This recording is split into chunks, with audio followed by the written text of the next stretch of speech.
एक और गया कि वहाँ नहीं, वो तो यहाँ पे है। तो रातों रात ऐसा क्या हुआ?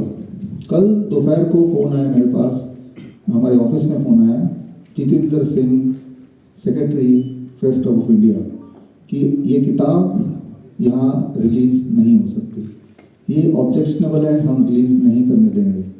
तो हमारे ऑफिस से बोला, आप ये तो हमारे नाम पे बुक्ड है, हमने खाने का भी पैसा दे दिया सारा, तो ऐसे कैसे कर सकते हैं? तो खैर उन्होंने बोला नहीं कर सकते, बिल्कुल नहीं कर सकते, ये किताब का लॉन्चिंग नहीं हो सकता, हो ही नहीं सकता, क्योंकि ये कंट्रोवर्शियल है, या जो हमें इजाज़त नहीं, हमें ऊपर से कहीं से मैसेज आया है। तो ऊपर से कहाँ से मैसेज आया है, ये सोचने की बात है। ये बात आप पता कर सकते हैं, बिकॉज पत्रकार आप हैं। प्रेस क्लब ऑफ इंडिया किसी एक इंसान की प्रॉपर्टी नहीं है, वो भारत की प्रॉपर्टी है। उस पर हक आपका, मेरा, सभी का है। ये 1958 में बनाया गया था और उसका बेसिक मकसद था या है कि बोलने की आज़ादी। लेकिन जो अभी पिछले 24 घंटे में हुआ, उसका पड़ताल करने की रिस्पॉन्सिबिलिटी आपकी ज़्यादा है, because press club of India वो, और उस जगह पे बोलने नहीं दिया जा रहा, तो देश अभी आज़ाद है क्या? आज शहीद भगत सिंह जयंती है। शहीद भगत सिंह, जिनको अंग्रेजों ने सूली पे लटकाया, इसे मैं करेक्ट करता हूँ, जिनको भारतीयों ने सूली पे लटकाया, इसको प्रिसाइज कर देता हूँ, जिनको उन भारतीयों ने सूली पे लटकाया जिनको, जो भगत सिंह के बहुत करीब थे।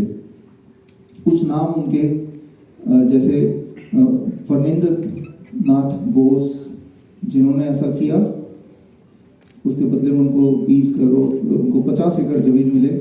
जय गोपाल, उन्होंने भी ऐसा किया, जाके कोर्ट में जाके बयान दिया भगत सिंह के खिलाफ, जिसकी वजह से सजा हुई। मनमोहन बनर्जी, जो उनके बहुत करीबी थे, उन्होंने भी बयान दिया। हंसराज बोरा, जो बहुत करीबी थे, उन्होंने भी कोर्ट में जाके बयान दिया, तब जाके वो फांसी का फैसला आया। जो जेलर था पीडी चोपड़ा, वो भी, अंग्रेजी नाम तो नहीं है पीडी चोपड़ा, वो तो कोई भारतीय होगा। जो जल्लाद था वो भी भारतीय था, तो सारे तो भारतीय थे। तो हम क्यों बोलते हैं कि अंग्रेजों ने सूली पे चढ़ाया? तो देश के अंदर जब तक गद्दार रहेंगे, देश आज़ाद कैसे रहेगा? 1947 तक देश अंग्रेजों का गुलाम था, आज देश अंग्रेजी दवा का गुलाम है। अपने आसपास देखिए, नॉट एज ए पत्रकार, अपने आसपास देखिए एज ए इंडिविजुअल।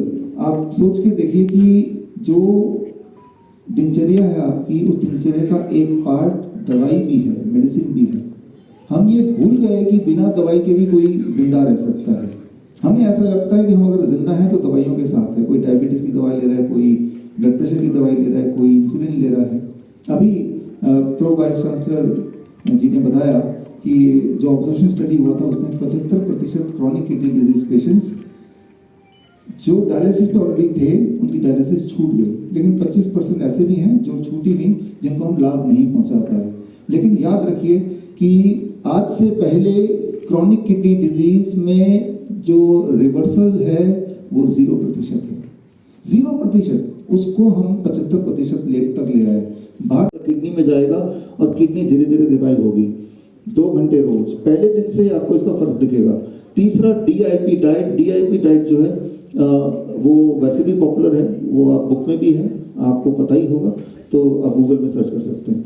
कोई भी किडनी डिजीज पेशेंट जब ये तीनों स्टेप करता है तो उसकी किडनी ठीक होने लगती है। इतनी सिंपल बात है, उसकी किडनी ठीक होने लगती है। क्या ऐसे पेशेंट ठीक हुए हैं? आज हम आपको मिलाते हैं ऐसे पेशेंट से। देखिए, ये जो आप इंसुलिन पे थे, ब्लड ट्रांसफ्यूजन पे थे, कीमोथेरेपी उनकी चलती थी, अब वो इन सबसे फ्री हो चुके हैं। फ्रीडम फाइटर, मैं बोलता हूँ कि फ्रीडम फाइटर। इन्होंने जंग लड़ी और जंग जीता। पूरे देश से आए और आके इसी ऑडिटोरियम में, यहीं पे 23 जुलाई को इन्होंने अपने अपने रिपोर्ट दिखाए कि हम ठीक हुए हैं, हम ठीक हो सकते हैं। अधिकतर लोग अपने घर पे ये करके ठीक हुए हैं। इस बार हमने उन सारे पेशेंट्स को बोला, ऐसे हजारों पेशेंट्स हैं, उनमें से कुछ पेशेंट को बोला कि आप घर से हमसे जुड़िए, और इनमें से कुछ पेशेंट आपको दिखाएंगे घर पे वो कैसे ठीक हुए। उनके रिपोर्ट्स भी यहाँ पे स्क्रीन पे आएंगे। जो लोग मुझे ऑनलाइन सुन रहे हैं, आपको अगर इन पेशेंट के रिपोर्ट देखने हैं तो ये जो लिंक है vishrup.com/curecrime, इसमें नीचे की तरफ स्क्रॉल करेंगे तो जो पेशेंट मैं अभी दिखाने जा रहा हूँ, उन सारे पेशेंट्स के सारे रिपोर्ट्स हैं। जितने रिपोर्ट धरती पे कोई कर सकता है, तो वो सारे रिपोर्ट वो देख सकते हैं। जो लोग यहाँ पे मेरे पास हैं, तो उनके लिए फिजिकली मैं रिपोर्ट आपको दिखाऊंगा, वो यहाँ पे दिखेगा, इधर भी दिखेगा। इंटरेस्टिंग बात ये है जो आप यहाँ पे 3 डब्बा देख रहे हैं, कोई ये सवाल नहीं पूछता कि आप किडनी पेशेंट बने कैसे, कैंसर हुआ कैसे, हार्ट अटैक हुआ क्यों। इसका जवाब ये डब्बे के अंदर है। शायद इस डब्बे से वो प्रेस क्लब ऑफ इंडिया डर गई थी कि वो राज खुल जाएगा, वो पोल खुल जाएगी, इसीलिए वो चाहते नहीं थे कि आज का प्रेस कॉन्फ्रेंस किसी भी तरह से हो। उन्होंने तो अपना जोर लगा दिया, प्रेस कॉन्फ्रेंस ना हो पाए, लेकिन आप लोगों ने साथ दिया, ये हमारे लिए बड़ी बात है। आप आए, साथ में हमारे एडवोकेट अश्विनी उपाध्याय जी यहाँ बैठे हैं। PIL मैन के नाम से आप सब जानते हैं, पब्लिक इंटरेस्ट लिटिगेशन। कोई भी ऐसी चीज जो पब्लिक के इंटरेस्ट का हो तो उसमें आप भागीदारी लेते हैं, उसमें आप मदद करते हैं। तो उस मदद, जो drug and magic remedy act है जो हमें रोकता है ये बताने से कि आप क्यों हो सकते हैं, क्या उसके खिलाफ हम कुछ कर सकते हैं, सारे सबूत हम पेश करेंगे सर। और एट द एंड सबूतों को देख के फिर आप बताइएगा क्या ये कानून जो अंग्रेजों ने थोपा है वो बदल सकता है। याद रखिए 1947 तक हम अंग्रेजों के गुलाम थे, आज हम गुलाम हैं अंग्रेजी दवाई के, राइट, अंग्रेजी सिस्टम ऑफ मेडिसिन के, जिसमें जो पूरा हेल्थ बजट है हमारा उसका 2% मैं जिंदगी जी रहा था।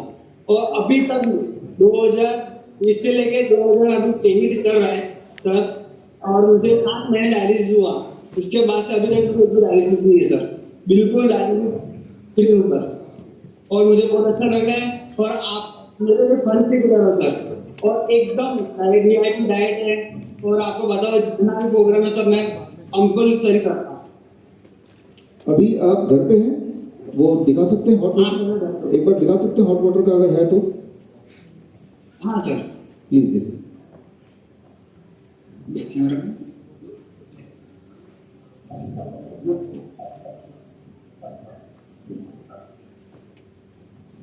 वंडरफुल, ये तो बहुत बढ़िया है, कलरफुल है, पिंक कलर का। सर ये मेरा कप है, इससे पहले खाता था, एक जन मुझे गिफ्ट किया है, तो ले बबलू भाई आपको लिए हमारे तरफ से गिफ्ट है।